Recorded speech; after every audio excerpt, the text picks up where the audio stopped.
Assalamualaikum warahmatullahi wabarakatuh. Halo guys, perkenalkan nama saya Sania Putri dengan NIM 6120123025 dari Fakultas Ekonomi dan Bisnis Prodi Manajemen. Di sini saya akan mempresentasikan jurnal yang berjudul Peranan dan Perencanaan Teknologi Informasi dalam Perusahaan oleh Rahmat Sulaiman Naibaho 2017. Oke, langsung saja kita lanjut ke latar belakangnya, yaitu teknologi informasi adalah teknologi yang mengolah data untuk menghasilkan informasi berkualitas, digunakan dalam berbagai konteks seperti pribadi, bisnis, dan pemerintahan. Penggunaannya melibatkan komputer, jaringan, dan teknologi telekomunikasi untuk mendukung akses global. Nah, dalam masyarakat juga teknologi informasi ini mempengaruhi berbagai aspek kehidupan dengan kemudahan berbagi dan mencari informasi, di mana internet menjadi kebutuhan primer. Oke, lanjut. Penelitian ini bertujuan untuk mengetahui peranan dan perencanaan teknologi informasi dalam perusahaan. Dan juga penelitian ini menggunakan metode penelitian kepustakaan dengan mengacu pada pendapat beberapa ahli dan hasil-hasil penelitian terdahulu. Oke, kita lanjut lagi ke pengertian teknologi informasi. Teknologi informasi dilihat dari kata penyusunnya adalah teknologi dan informasi. Kata teknologi bermakna pengembangan dan penerapan berbagai peralatan atau sistem untuk menyelesaikan persoalan-persoalan yang dihadapi oleh manusia dalam kehidupan sehari-hari. Kata teknologi berdekatan artinya dengan istilah tata cara. Dan informasi adalah data yang diproses ke dalam bentuk yang lebih berarti bagi penerima dan berguna dalam pengambilan keputusan sekarang atau untuk masa yang akan datang. Jadi, teknologi informasi juga dapat diartikan sebagai hasil rekayasa manusia terhadap proses penyampaian informasi dari pengirim ke penerima sehingga pengiriman informasi akan lebih cepat, lebih luas sebarannya, dan lebih lama penyimpanannya. Oke, lanjut. Teknologi informasi juga menjadi hal yang sangat penting karena sudah banyak organisasi yang menerapkan teknologi informasi untuk mendukung kegiatan organisasi. Maka dari itu, menurut Sutarman 2009 halaman 18, terdapat 6 fungsi utama dari teknologi informasi, yaitu yang pertama menangkap atau capture, yaitu berfungsi untuk menangkap informasi. Yang kedua mengolah atau processing, yaitu untuk mengolah atau memproses data, masukan yang diterima untuk menjadi informasi. Kemudian processing juga dibagi menjadi 3 jenis, yaitu data processing, information processing, dan multimedia system. Data processing berfungsi untuk memproses dan mengolah data menjadi suatu informasi.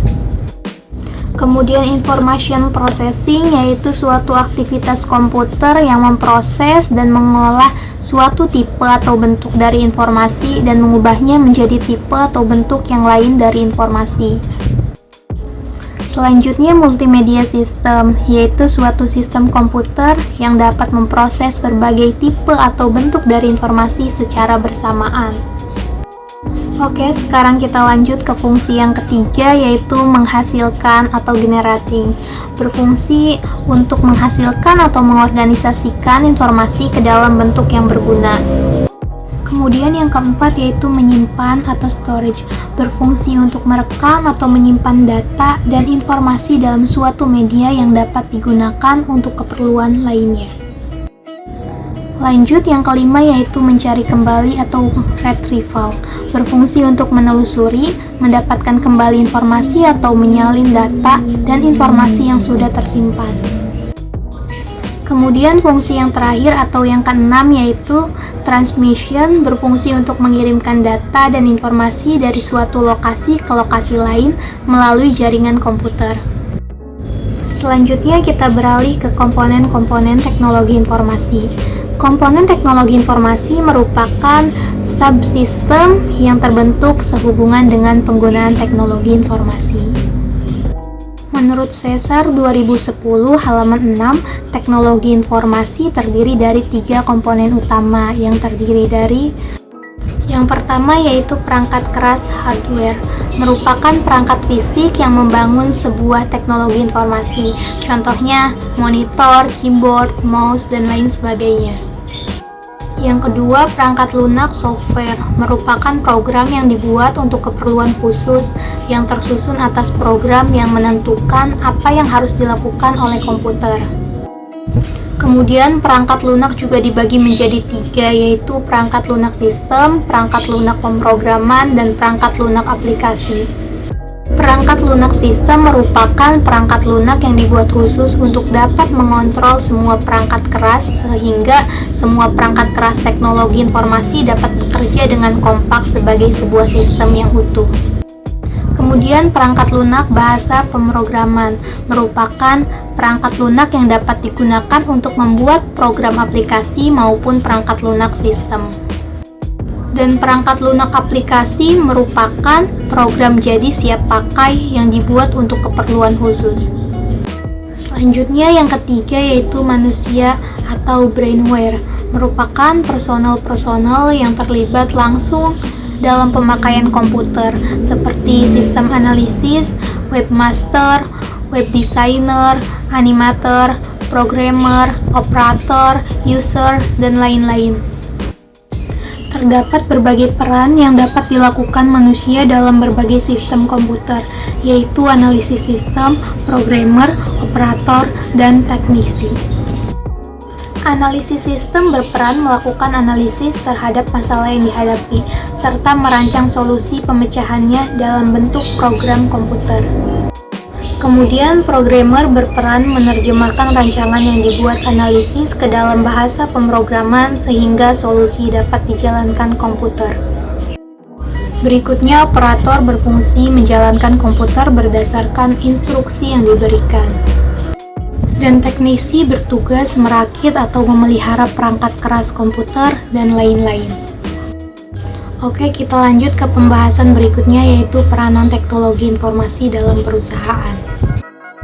Teknologi informasi berperan penting untuk meningkatkan kualitas informasi dan juga sebagai alat bantu maupun strategi yang tangguh untuk mengintegrasikan dan mengolah data dengan cepat dan akurat, serta untuk menciptakan produk layanan baru sebagai daya saing untuk menghadapi kompetisi.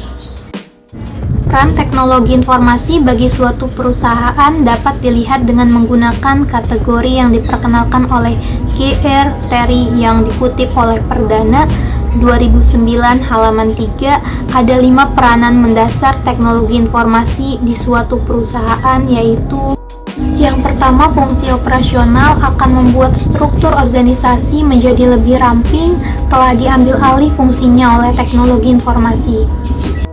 Yang kedua, fungsi monitoring and control mengandung arti bahwa keberadaan teknologi informasi akan menjadi bagian yang tidak terpisahkan dengan aktivitas di level manajerial embedded di dalam setiap fungsi manajer. Yang ketiga, fungsi planning and decision mengangkat teknologi informasi ke tataran peran yang lebih strategis lagi karena keberadaannya sebagai enabler dari rencana bisnis perusahaan.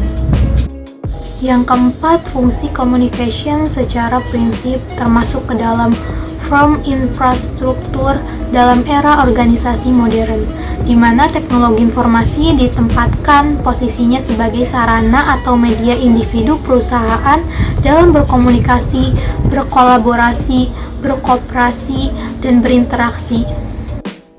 Yang kelima, fungsi interorganisasional merupakan sebuah peranan yang cukup unik karena dipicu oleh semangat globalisasi yang memaksa perusahaan untuk melakukan kolaborasi atau menjalin kemitraan dengan sejumlah perusahaan lain. Oke, lanjut kita ke pembahasan yang berikutnya yaitu perencanaan strategi dalam perusahaan. Perencanaan jangka panjang juga dikenal sebagai perencanaan strategis karena mengidentifikasi tujuan-tujuan yang akan memberikan perusahaan posisi yang paling menguntungkan dalam lingkungannya, serta menentukan strategi untuk mencapai tujuan tersebut. Saat sebuah perusahaan mengorganisasikan para eksekutifnya dalam komite eksekutif, kelompok inilah yang memikul tanggung jawab perencanaan strategis. Selanjutnya, kesimpulan dari jurnal ini yaitu sesuai dengan perkembangan konsep strategi, perencanaan strategi juga mengalami perubahan. Untuk memenangkan persaingan, perusahaan harus memiliki kompetensi inti atau sebuah strategi. Sumber kekuatan kompetensi inti adalah menciptakan strategi baik yang dikehendaki maupun yang muncul secara tiba-tiba. Perusahaan yang memiliki data dan informasi dapat menjadi perusahaan yang dapat memimpin pasar persaingan. Dengan adanya komputer, perusahaan dapat mengetahui pengelompokan profil konsumen, mengenai selera konsumen, respon konsumen terhadap produk. Hal ini terjadi karena adanya perubahan secara terus-menerus yang bersifat dinamik. Perubahan dituntut untuk bisa bersaing dalam dunia bisnis agar menjadi perusahaan yang dapat memimpin pasar. Oke, mungkin itu saja yang dapat saya sampaikan. Kurang dan lebihnya mohon maaf. Wassalamualaikum warahmatullahi wabarakatuh.